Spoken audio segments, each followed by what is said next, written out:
नमस्कार प्यारे दोस्तों, आप सभी को मेरा बहुत ही प्यार भरा नमस्कार। आज मेरा जन्मदिन है और मुझे लगा कि आज अपने जन्मदिन पर मैं कुछ लिखूं, क्योंकि मेरे जन्मदिन के दिन मुझे सबसे ज़्यादा जो मैं किसी चीज़ को मिस करती हूँ वो है मेरे पापा। क्योंकि जब से मेरे पापा इस दुनिया में नहीं रहे तब से मुझे थोड़ा अपना जो जन्मदिन वाला दिन है वो थोड़ा सा मुझे उदास कर जाता है। वैसे तो हमेशा मुझे अपने जन्मदिन का इंतज़ार रहा करता था जब मेरे पापा हुआ करते थे, लेकिन अचानक से उनके जाने के बाद ऐसा हुआ कि मुझे यही दिन सबसे ज़्यादा उदास करने वाला बन गया, जिस दिन का मुझे बेसब्री से कभी इंतज़ार रहा करता था। तो आज सुबह ऐसे ही मैंने उठते ही पता चला कि जन्मदिन है, सब लोगों के कॉल्स और मैसेज आने लगे शुभकामनाएं देने के लिए।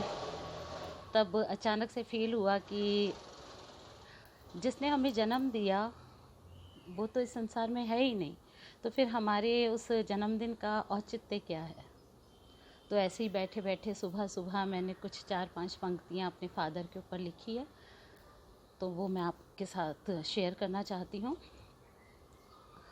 आज दिल थोड़ा उदास है, मन थोड़ा भारी है, लेकिन आप बिल्कुल कविता के शब्दों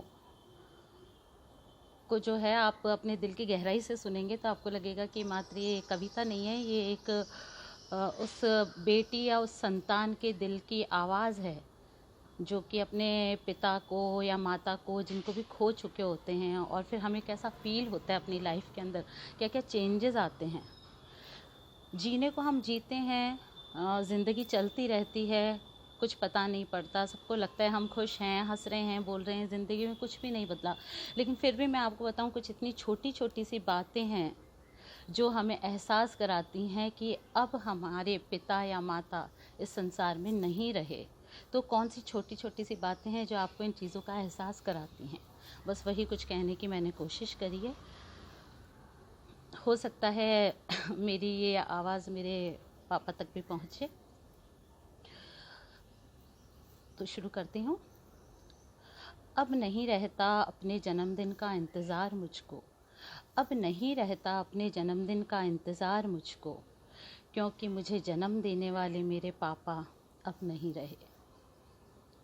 अब अच्छे नहीं लगते कोई भी त्योहार मुझको, अब अच्छे नहीं लगते कोई भी त्योहार, होली दिवाली कोई भी हो, अब अच्छे नहीं लगते कोई भी त्योहार मुझको, क्योंकि अब रंग मिठाई और पटाखे लाने वाले पापा नहीं रहे। मेरे फेवरेट हैं आम और तरबूज। मुझे काफ़ी पसंद हुआ करते थे कि जब भी गर्मियाँ आती तो एक भी दिन ऐसा नहीं जाता था कि जब मैं आम ना खाती हूँ, तरबूज ना खाती हूँ। तो अब पापा के जाने के बाद ऐसा हुआ कि अब खाने छोड़ दिए हैं आम और तरबूज मैंने, अब खाने छोड़ दिए हैं आम और तरबूज मैंने, क्योंकि बाज़ार से ला ला कर खिलाने वाले अब पापा नहीं रहे, क्योंकि बाज़ार से ला ला कर खिलाने वाले अब पापा नहीं रहे। अब कई बार भूखे ही सो जाया करती हूँ मैं, अब कई बार भूखे ही सो जाया करती हूँ, क्योंकि रातों को जगा जगा कर खिलाने वाले अब पापा नहीं रहे, क्योंकि रातों को जगा जगा कर खिलाने वाले अब पापा नहीं रहे। क्योंकि ऐसा होता है घर में, कई बार ऐसी बातें हो जाती है कि आपको लगता है कि अब बस आज तो कुछ नहीं करना, आज कुछ नहीं खाना पीना, और आप अपनी नाराज़गी जाहिर करने का जो सबसे बढ़िया तरीका आपके पास होता है वो होता है कि आप भूखे ही सो जाते हो। लेकिन अगर फिर किसी को फ़र्क पड़ता है तो वो फ़र्क पड़ता है आपके भूखे सोने से आपके मदर को या फादर को। तो जब मैं भी भूखी सो जाया करती थी कई बार, तो ऐसा होता था कि रात को उठा के पापा और मुझे नींदों में से उठा के खाना खिलाया करते थे।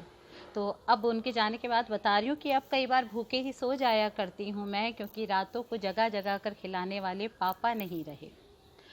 अब रूठना मनाना छोड़ दिया है मैंने, अब रूठना मनाना झगड़ना छोड़ दिया है मैंने, क्योंकि अब बात बात पर मनाने वाले पापा नहीं रहे, क्योंकि अब बात बात पर मनाने वाले।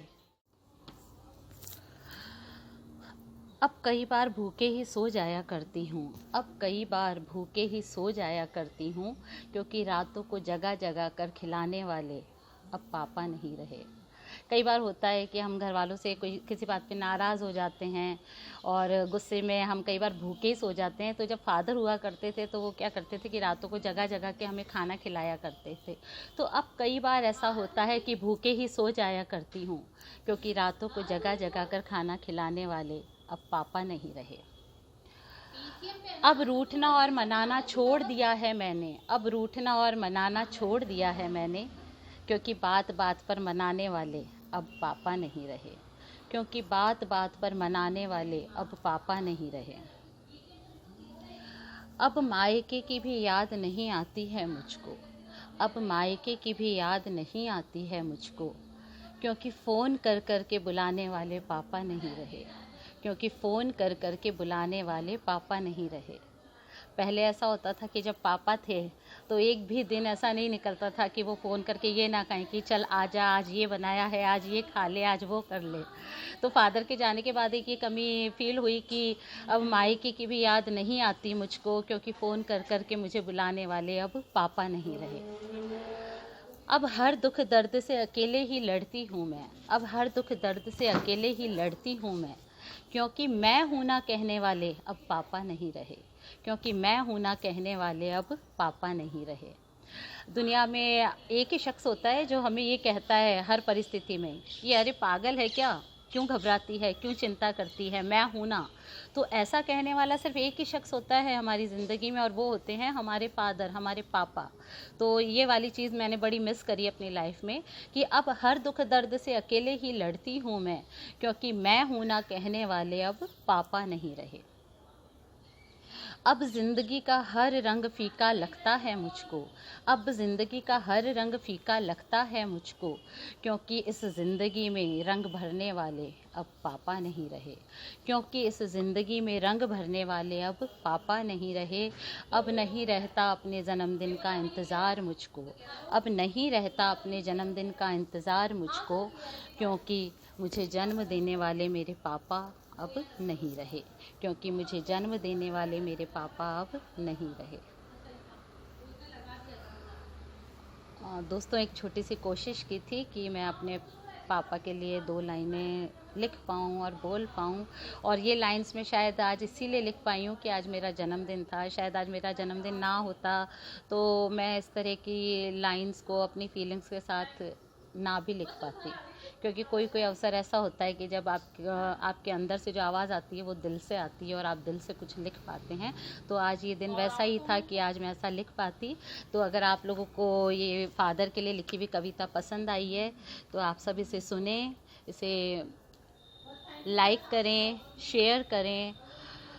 शेयर करने के लिए इसलिए कह रही हूँ कि ये एक पिता पर लिखी हुई कविता है, और ये जितने ज़्यादा लोगों के पास जाएगी और जितने ज़्यादा लोग सुनेंगे तो शायद, क्योंकि माँ के ऊपर बहुत सारे लोग लिखते हैं, माँ के ऊपर आज तक इतने लोग लिखते हैं, लेकिन बहुत कम लोग हैं जो पिता के समर्पण, त्याग को और पिता की इस कमी को फील कर पाते हैं। तो मैं भी किताबें पढ़ती हूँ, कहानियाँ पढ़ती हूँ, कविताएं पढ़ती हूँ, तो मैंने देखा कि माँ के ऊपर तो हर कोई लिखता है, लेकिन पिता के ऊपर बहुत कम लोग लिख पाते हैं। तो मैंने एक छोटी सी कोशिश करी है पिता के ऊपर लिख पाने की। तो अगर आपको अच्छी लगे कविता तो सुनिए और इसे आगे भी शेयर कीजिए। आप सब लोगों को थैंक यू, धन्यवाद।